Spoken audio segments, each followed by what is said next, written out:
Hello, today is Friday, November 15th, and welcome to episode 385 of Fault Lines, the National Security Institute's podcast that gets you quickly up to speed 3 times a week on the national security and foreign policy debate shaking up America.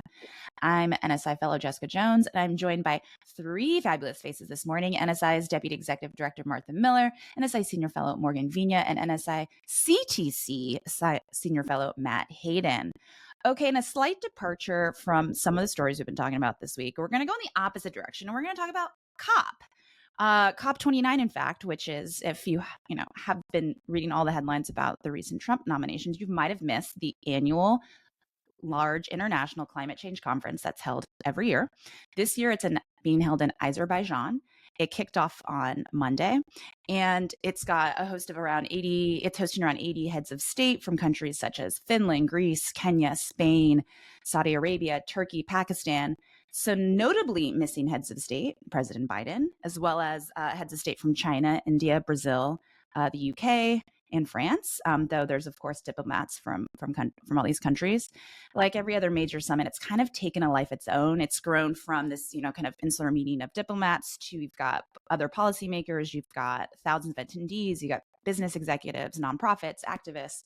It's a huge gathering.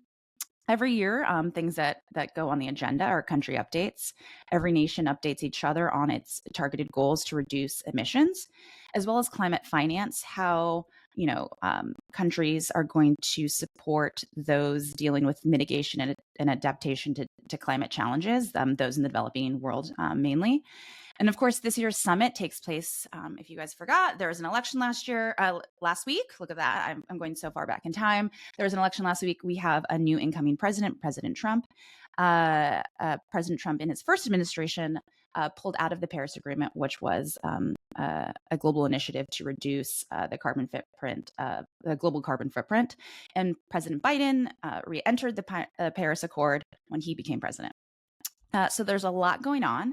And so, Morgan, I'm going to first turn it to you to tell us about some inside baseball, some of the drama that's going on in Baku, and what you've been hearing. Thanks, Jess. So fun Friday, and we're going to start off with some drama llama, as my 4-year-old likes to call it. So I think bottom line, we're starting to see COP lose a lot of momentum here. Attendance is down. Last year in Dubai, attendance was at 85,000.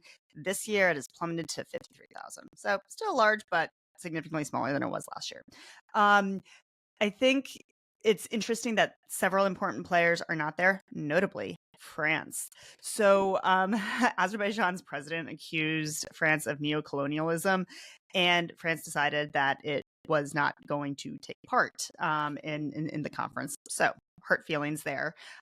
Also, I think it's important to note that Albanian prime minister actually tossed his speech out the window because he just basically said, none of this matters. We talk, we eat, we, take photos, and we give 3-minute speeches that are on silent in the background that no one listens to. None of this matters. So pretty bleak outlook. At the same time, though, I think it is important to note that the United States is in a period of presidential transition, right? And so this is the last time that the Biden administration will appear before for COP. And so I think some of its initiatives, such as the EPA pledge to triple U.S. nuclear power by 2050, there are likely some things that will change under President Trump, but I think that theme will continue in terms of nuclear power and U.S. energy production. On the other hand, you also have methane emissions by major oil and gas producers, highly controversial here in the United States. The Biden EPA had put out a rule on regulating methane emissions, and that is almost certainly going to be tossed out the window by the Trump administration. So it will be interesting to see, based on what the Biden administration is really trying to solidify for the United States here under COP, and try to see those themes of which is likely to be overturned by the Trump administration. I mean, Martha, to Morgan's points about kind of the domestic play here in the U.S., there's less folks at COP this year. Do you think that there's that climate change or climate challenges are less of a conversation and a priority here in the U.S. when it comes to policymakers? What do you think? How does this play out in the domestic conversations? Yeah, so I found it really interesting the recent VP debate. Both candidates avoided, I guess, alarmist or dramatic rhetoric, and instead they focus on realistic energy solutions. Kamala Harris herself made a pretty major pivot back to supporting fracking. Certainly a major departure from her prior statements and policies. So I think, there's been a backlash on climate issues in the United States, just really when it comes to economic needs and concerns.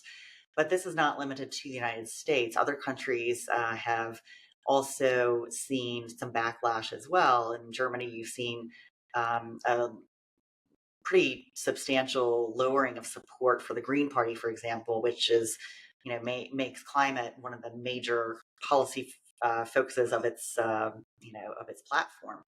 So, I mean, I think there's, suggests a sign that there's a growing consensus that we need pragmatic and economically friendly solutions, not just in the United States, but perhaps in European countries as well.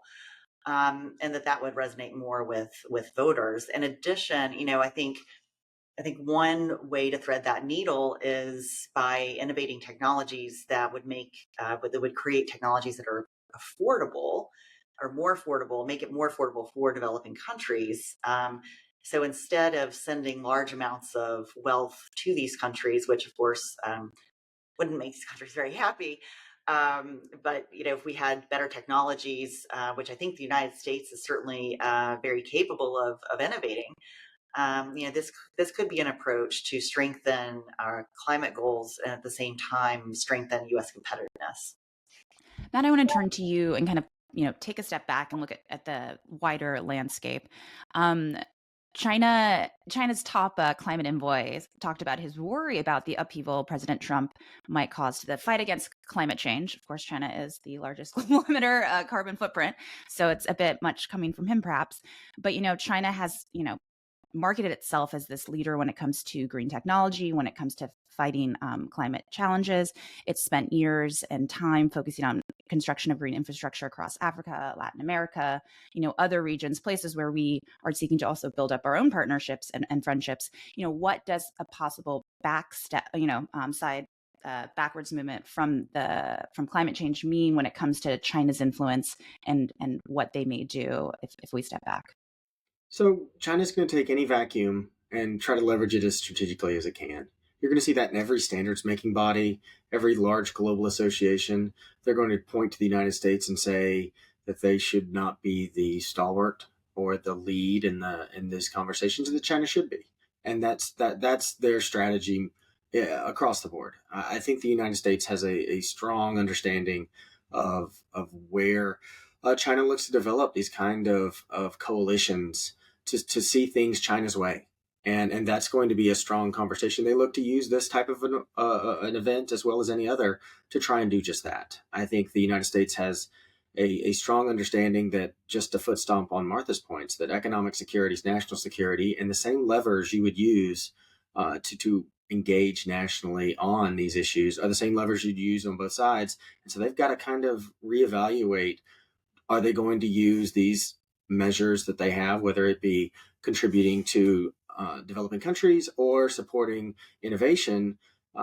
That's going to fall back to developing innovation and really leaning on the innovation goals that the United States has to really be good stewards and to find ways to do more with less and to be good at it. And I think that is going to be a great approach. At the same time, China is going to make sure that anyone that's there hears the United States is not contributing to them, and that you should cozy up with the Chinese delegation tighter. And so that's something that time will tell whether that's successful in this particular environment. But it is something to be wide-eyed about and to recognize across all these standard-making environments. Ooh, a little bleak there. I'm not sure that was a fun Friday closing statement, but we'll take it. That's a wrap. Thanks so much to Devlin Burney, Claude Jennings, and the NSI team for their help in producing today's episode. Join us again on Monday. Let's see if any more noms come out over the weekend. November 18th for another episode of Fault Lines, the National Security Institute's podcast that gets you smart fast on the national security and foreign policy debates shaking up America. We're on YouTube. Check us out there. And if you like what you heard or saw, be sure to rate, review, and subscribe. Have a good weekend.